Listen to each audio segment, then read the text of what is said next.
Assalamualaikum dan selamat petang semua.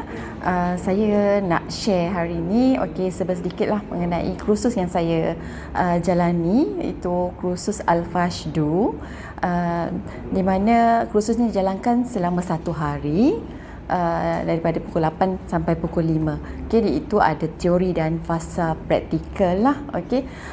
Di mana saya bila saya tak ada asas pun dalam pegang jarum, so nak cucuk, nak bagi nak ambil darah, keluarkan darah, memang tak ada basic.